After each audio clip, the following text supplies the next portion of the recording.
بڑے میں افسوس کے ساتھ کہہ رہا ہوں، مشورے غیبت کا اڈا بنے ہوئے ہیں، مشورے غیبت کا اڈا بنے ہوئے ہیں۔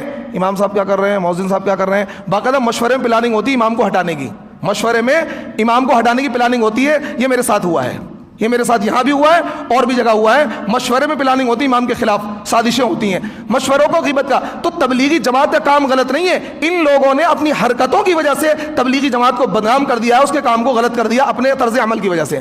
اب کیا ہے، مشورے کو لازم پکڑ لیا ہے، کیا کر لیا ہے، مشورے کو، چاہے کچھ بھی ہو جائے مشورہ ضرور ہوگا، چاہے کچھ بھی ہو جائے مشورہ ضرور ہوگا، آندھی آ جائے طوفان ہو جائے، ارے بھائی کبھی کبھار ڈیلے کر دو، کبھی کبھار چھوڑ دو، لازم کیوں کر رکھا آپ نے؟ نہیں جی، آندھی آ جائے طوفان آ جائے فساد ہو جائے دنگے ہو جائیں مشورہ ضرور ہوگا، بھائی یہی تو بدعت ہے لازم۔ اب کیا ہے، تعلیم، ظہر کے بعد تعلیم ہوتی ہے، ابھی جمعے کا بیان ہو جاتا ہے، یہ کیا ہوا ہے، میں نے رامائن اور گیتا پڑھ کے تو نہیں سنائی ہے، قرآن پڑھ کے سنا رہا ہوں، اللہ کے نبی کی بات بتا رہا ہوں، اب اس کے بعد کتاب لے کے بیٹھیں گے تعلیم ہوگی، ارے بھائی یہی تو بدعت ہے، آپ لازم کیوں کر رہے ہو؟ جمعے کے دن تعلیم مت کرو، جب امام نے خطبہ دے دیا اور دین کی بات بتا دی اور تعلیم کر دی تو اب مزید کیا ہے، اس کتاب کو پڑھنے کی کیا ضرورت ہے؟ چاہے دو آدمی بیٹھیں گے ضرورت کتاب لے کے کہ بھائی تعلیم ہوگی، یہی تو بدعت ہے۔ میری بات کو سمجھیے، اس کو آپ دوسرے اینگل سے مت سوچنا کہ بھائی یہ جماعت کی مخالفت کر رہے ہیں، میں کہہ رہا ہوں بھائی اس عمل، میں نہیں کہہ رہا آپ جماعت کا کام نہ کرو، جماعت کا کام کرو، لیکن اس طرز عمل کو سدھارو، اس طرز عمل کو سدھارو۔ کوئی لگا رہا وقت، اچھی بات ہے، کوئی وقت نہیں لگا رہا، اچھی بات ہے، مشورہ کبھی ہو گیا کبھی ٹال دیا، کوئی مسئلہ نہیں ہے۔ اب کیا ہے، اتوار کا جوڑ ہے، ہونا ہی ہونا ہے، آندھی آ جائے طوفان آ جائے جوڑ ضرور ہوگا، جوڑ کیا ایک دن بھی ڈیلے نہیں ہو سکتا، چاہے کتنا ہی بڑا مسئلہ ہو۔ ابھی مولانا کلیم صدیقی صاحب کی گرفتاری ہوئی تھی، تو اس دن کیا تھا، آل انڈیا امامز کونسل نے احتجاج کیا، تو میں نے کہا بھائی چلو، میں نے یہاں عصر کے بعد اتوار کا دن تھا، میں نے کہا بھائی احتجاج میں شریک ہوں گے، تو بھائی جماعت والے سارے بیٹھ گئے کہ آج ہمارا اس کا دن ہے، حالانکہ پھر میرے غصہ کرنے پر 2-3 شریک بھی ہوئے، تو بھائی ایک دن چھوڑ دو، کیا دقت ہے؟ یہی تو بدعت ہے کہ آپ نے لازم پکڑ لیا، کتنا ہی اہم مسئلہ ہو آپ چھوڑ نہیں سکتے۔ بھائی میں قرآن کی تفسیر کرتا ہوں، کبھی کرتا ہوں کبھی نہیں کرتا ہوں، میں لازم نہیں کر رکھا میں نے۔ اگر کوئی بندہ ہر لازم پکڑ، میں کروں نہیں جی کچھ بھی ہو جائے قرآن کی تفسیر ڈیلی کرنی ہے، ایک دن بھی ناغہ نہیں کرنا ہے، پھر یہ عمل بدعت بن جائے گا، یہ عمل کیا بن جائے گا، بدعت بن جائے گا۔ جیسے جمعے کا روزہ ہے، علامہ ابن عابدین شامی رحمۃ اللہ علیہ نے جمعے کے روزے کا بدعت ہونے کا فتویٰ دیا 100 سال پہلے۔ کیوں؟ اس دور میں لوگوں نے جمعے کے روزے کو لازم کر لیا تھا کہ کچھ بھی ہو جائے جمعے کا روزہ رکھنا ہے، انہوں نے کہا جمعے کا روزہ، جبکہ حدیث سے ثابت ہے، انہوں نے کہا بدعت ہے۔ کیوں؟ لوگوں نے جمعے کا روزہ کا سنت ہے، آپ اس کو لازم کرو گے کہ نہیں جی رکھنا ہی رکھنا ہے، تو اس عمل کو بدعت بنا دے گا۔ تو آپ شریعت کے مزاج کو سمجھیے، شریعت کے مزاج کو سمجھیے، جو چیز جس درجے کی ہے، مشورہ لازم نہیں ہے، 3 دن لازم نہیں ہے، 40 دن لازم نہیں ہے، چلہ لازم نہیں ہے، جماعت کا کام لازم نہیں ہے، تعلیم لازم نہیں ہے، کبھی کبھار چھوڑ بھی دیں، ہفتے میں 10 دن میں مہینے میں 1 آدھ تو چھوڑ بھی دیں، اس کو اس درجے لزوم کے نہیں جی کرنا ہی کرنا ہے، کرنا ہی کرنا ہے۔ آپ کے اس عمل نے تبلیغی جماعت کے کام کو نقصان پہنچایا ہے، بھلے ہی آپ کچھ بھی سمجھتے ہیں کہ آپ فائدہ پہنچا رہے ہیں، آپ اس عمل کو بدعت بنا رہے ہیں، آپ کی شدت نے، اس جہالت نے اس کام کو نقصان پہنچایا۔ تو سعودی گورنمنٹ نے کہا ہے کہ یہ جو ہے یہ بدعت کا دروازہ یہ لوگ کھول رہے ہیں، اور یہ بات میں کہہ رہا ہوں یقیناً انہوں نے اس عمل کو بدعت بنا دیا ہے اپنے لازم کرنے کی وجہ سے۔ آج یہ لازم کرنا چھوڑ دیں، بدعت نہیں ہوگا، ایک بات۔ دوسری بات، سعودی گورنمنٹ نے یہ بات کہی کہ تبلیغی جماعت کے لوگ جھوٹے قصے بیان کرتے ہیں۔ کیا کرتے ہیں؟ جھوٹے قصے بیان کرتے ہیں، جھوٹی کارگزاری۔ ایک صاحب جماعت میں گئے، ان کے پتھری تھی، فرشتے آئے، آپریشن کر دیا، پتھری ٹھیک ہو گئی۔ ایک وہاں تھا، اتنا سا کیا ہے، ایک دیگ تھی 500 لوگ کھانے والے تھے، اس میں یوں ڈال دیا، کیا اتنا سارا کھانا ہو گیا، سب کو کافی ہو گیا۔ طرح طرح کے من گھڑت واقعات۔ مولانا صاحب بچے تھے اور کیا ہیلی کاپٹر جا رہا تھا، انہوں نے انگلی دکھائی، ہیلی کاپٹر رک گیا۔ اور ایک کیا ہے، ایک واقعہ اور سناتے ہیں جو میں نے اپنے کانوں سنا ہے کہ ایک مرتبہ کیا ہے، گاڑی سے ایکسیڈنٹ ہو گیا، ایک بندہ مر گیا، پیچھے سے مولانا صاحب کی گاڑی گزر رہی تھی، پولیس والوں نے پکڑ لیا، پکڑنے کے بعد میں مولانا کو گرفتار کر لیا۔ مولانا نے کہا مردے سے پوچھ لو، مردہ خود ہی بتا دے گا، مردہ زندہ ہو گیا، اس نے کہا کہ میرا ایکسیڈنٹ اس گاڑی سے نہیں ہوا ہے۔ تو یہ من غلط قصے، جھوٹے قصے بیان کر رہے ہیں۔ تو یہ بات صحیح کہی سعودی گورنمنٹ نے، جھوٹے قصے بیان کرتے ہیں۔ میرے ساتھ ایک واقعہ پیش آیا، میں وہ ممبر پہ بیٹھا ہوں، جھوٹ نہیں بولوں گا۔ جاپان ایک جماعت گئی، حاجی شمس الزمان، نام بھی بتا دے رہا ہوں، حاجی شمس الزمان ہے، اور اس وقت مولانا سعد کے رائٹ ہینڈ ہیں، وہ بڑے دلی کے بڑے ذمہ داروں میں سے ہیں, چوہان مانگر رحمانیہ مسجد گلی نمبر 3 میں بھی جڑتے ہیں اور روزانہ نماز میں پڑھتے ہیں, آپ جا کے مل بھی سکتے ہیں.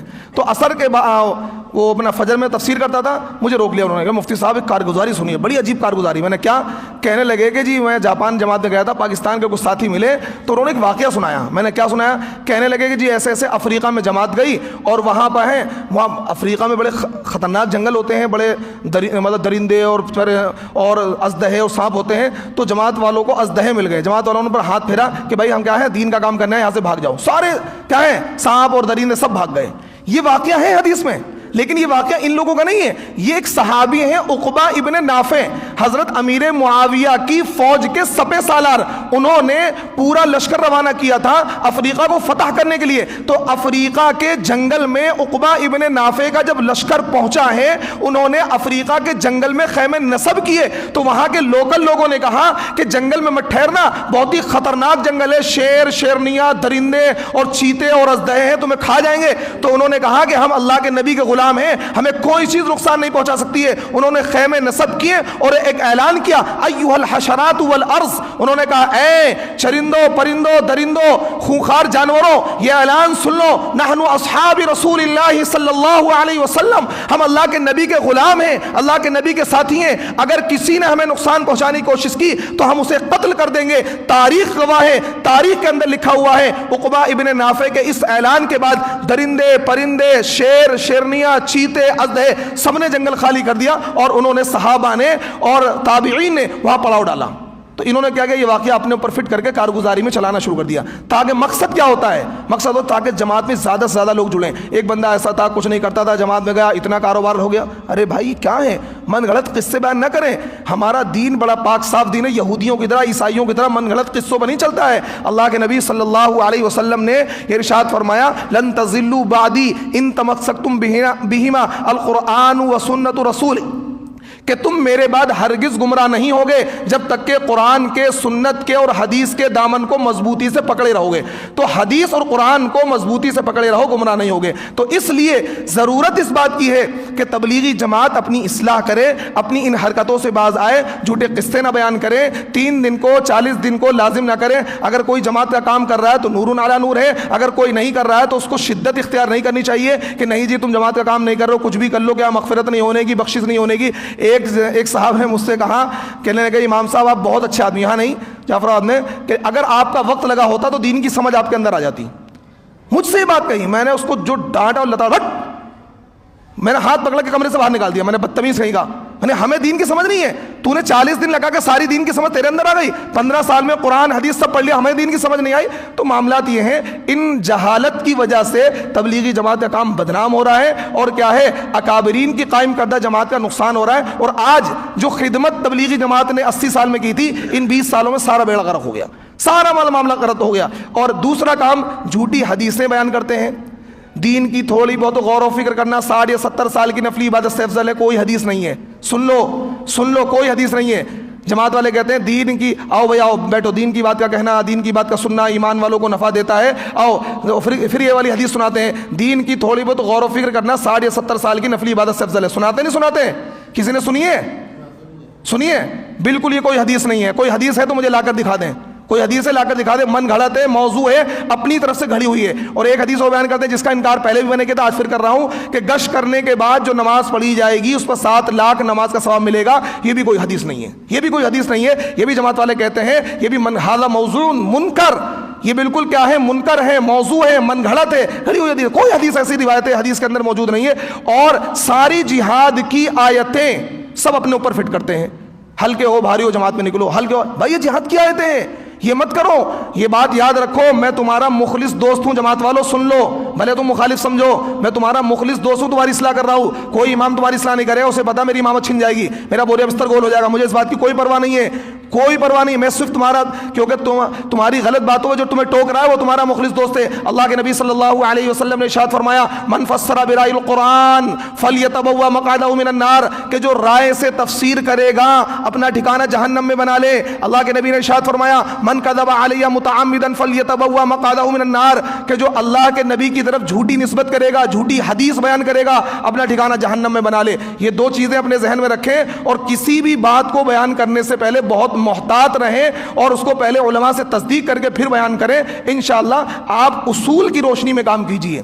آپ جو اصول حضرت مولانا الیاس نے مرتب کیے تھے ان کے مطابق کام کیجئے, ہم آپ کے ساتھ ہیں. لیکن آپ جس طریقے سے بے اصولی سے کام کر رہے ہیں ہم آپ کے ساتھ نہیں ہیں. ہم آپ کی بار بار اصلاح کرتے رہیں گے چاہے آپ کچھ بھی کرتے رہیں, کتنی مخالفت کرتے رہیں. میری زبان تو بند نہیں ہوگی جب تک غلط کام ہوتا رہے گا, میں اس کی اصلاح کرتا رہوں گا. اللہ رب العزت مجھے اعمال صالحہ کی توفیق عطا فرمائے اور تمام حاضرین کو کیا ہے دین کی صحیح سمجھتا فرمائے. وآخر دعوانا ان الحمدللہ رب العالمین.